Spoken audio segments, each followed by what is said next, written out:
Hello friends, welcome back to my channel. അപ്പോൾ നമുക്കിന്നൊരു prawns നിർവാണയുടെ റെസിപ്പി കാണാം. ഓൾറെഡി ഞാനതിൻ്റെ ഷോർട്സിൽ അപ്ലോഡ് ചെയ്തിട്ടുണ്ട്.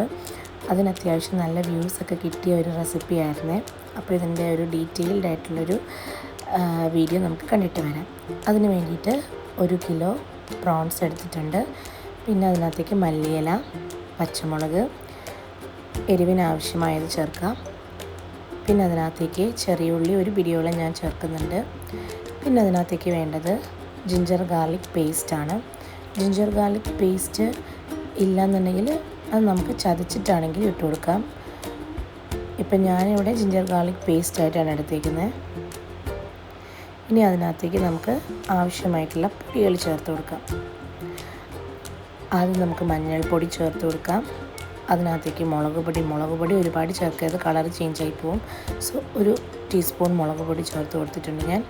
പിന്നെ മല്ലിപ്പൊടി ചേർത്ത് കൊടുക്കുക, ഗരം മസാല ചേർത്ത് കൊടുക്കുക. പിന്നെ ഇതിനകത്തേക്ക് വിനേഗർ, അതാണ് മെയിനായിട്ടുള്ളൊരു സാധനം. അത് നമ്മൾ ഉറപ്പായിട്ടും ചേർത്ത് കൊടുക്കണം. പിന്നെ ഉപ്പും ചേർത്ത് ഇതൊന്നും നമുക്ക് പേസ്റ്റാക്കി എടുക്കാം. അത് ഞാൻ പ്രോൺസിലേക്ക് ചേർത്ത് കൊടുക്കുന്നുണ്ട്. നന്നായിട്ട് മിക്സ് ചെയ്ത് കൊടുക്കുക. മിക്സ് ചെയ്ത് കൊടുത്ത് ഒരു 15 മുതൽ 30 മിനിറ്റ് വരെ ഒന്ന് റെസ്റ്റ് ചെയ്യാൻ വയ്ക്കാം. അപ്പം ആ മസാലയൊക്കെ പ്രോൺസിലേക്ക് നന്നായിട്ടൊന്ന് പിടിക്കും. എന്നിട്ട് നമുക്ക് വെളിച്ചെണ്ണയിലേക്ക് ഒരു പച്ചമുളകും കുറച്ച് കറി ലീവ്സും ഇട്ട് ജസ്റ്റ് ഒന്ന് മിക്സ് ചെയ്തെടുത്തിട്ട് അതിനകത്തേക്ക് നമുക്ക് പ്രോൺസ് വെച്ച് കൊടുക്കാം. പ്രോൺസ് ഞാനിവിടെ എല്ലാം തന്നെ വെച്ച് കൊടുക്കുന്നുണ്ട്. നിങ്ങൾക്ക് വേണമെങ്കിൽ സെറ്റായിട്ട് വറുത്ത് മാറ്റാം. ആദ്യം കുറച്ച് സെക്ഷനായിട്ടിട്ട് വറുത്തെടുക്കാം. ഞാനിത് മൊത്തത്തിൽ അങ്ങ് ഇട്ട് കൊടുക്കുകയാണ്.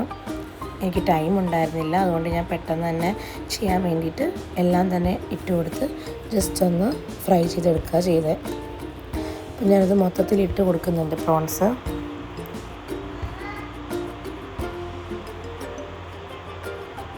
പ്രോൺസിനെ മൊത്തത്തിൽ ഇട്ട് കൊടുത്തൊന്ന് മിക്സ് ചെയ്തെടുക്കുന്നുണ്ട്. ഇത് നന്നായിട്ടൊന്ന് മിക്സ് ചെയ്ത് കൊടുത്ത് അടച്ച് വെച്ച് നമുക്കൊന്ന് വേവിച്ചെടുക്കാം. ഇനി ഇപ്പോൾ അത് നന്നായിട്ട് എണ്ണയൊക്കെ തെളിഞ്ഞ് വന്നിട്ടുണ്ട്. ഇനി ഇതിനകത്തേക്ക് നമുക്ക് ബാക്കി മസാല കൂടി ചേർത്ത് കൊടുക്കാം. ഓൾറെഡി നമ്മൾ പ്രോൺസിൽ തേച്ച് വെച്ച മസാല മിച്ചം വന്നിട്ടുണ്ട്. അപ്പോൾ അത് നമുക്ക് ഇതിനകത്തേക്ക് ഒഴിച്ചു കൊടുത്ത് മിക്സ് ചെയ്ത് നന്നായിട്ട് അടച്ച് വെച്ച് എണ്ണ തെളിയുന്നത് വരെ നമുക്ക് ഇതൊന്ന് വേവിച്ചെടുക്കാം. പ്രോൺസിന് ഒരുപാട് വേവില്ലാത്തതാണ്, അതുകൊണ്ട് തന്നെ പെട്ടെന്ന് നമുക്ക് റെഡിയാക്കാൻ വേണ്ടി പറ്റും ഈ കറി. പെട്ടെന്ന് തന്നെ എണ്ണയും തെളിഞ്ഞ് കിട്ടും കേട്ടോ. ഒരുപാട് കാര്യങ്ങളൊന്നും നമ്മൾ സവോളയോ അങ്ങനെയുള്ള സാധനങ്ങളൊന്നും ചേർക്കാത്തത് കൊണ്ട് തന്നെ പെട്ടെന്ന് തന്നെ എണ്ണ തെളിഞ്ഞ് കിട്ടും. അപ്പോൾ അതാ എണ്ണയൊക്കെ തെളിഞ്ഞ് സെറ്റായിട്ട് വന്നിട്ടുണ്ട്. ഇനി ഇതിനകത്തേക്ക് നമുക്ക് ചേർത്ത് കൊടുക്കേണ്ട മെയിൻ ഇൻഗ്രീഡിയൻ്റ് എന്ന് പറയുന്നത് തേങ്ങാപ്പാലാണ്. തേങ്ങാപ്പാൽ നല്ല കട്ടി തേങ്ങാപ്പാൽ വേണം. ഞാൻ നല്ല കട്ടി തേങ്ങാപ്പാൽ ചേർത്ത് കൊടുക്കുന്നുണ്ട്. ഞാനിത് ഈ കറി കുറച്ച് ലൂസാക്കി എടുത്തേക്കുന്നത്. നിങ്ങൾക്ക് കുറച്ച് തിക്കറായിട്ട് വേണമെന്നുണ്ടെങ്കിൽ ആ പച്ച മസാല വഴറ്റുന്ന സമയത്ത് അത് നന്നായിട്ട് പറ്റിച്ചെടുക്കുക. എന്നിട്ട് മാത്രം തേങ്ങാപ്പാൽ ചേർത്ത് കൊടുക്കുക. ഇപ്പോൾ ഇത് നമ്മുടെ കറി നല്ല സെറ്റായി വന്നിട്ടുണ്ട്. അടിപൊളി കറിയാണ്.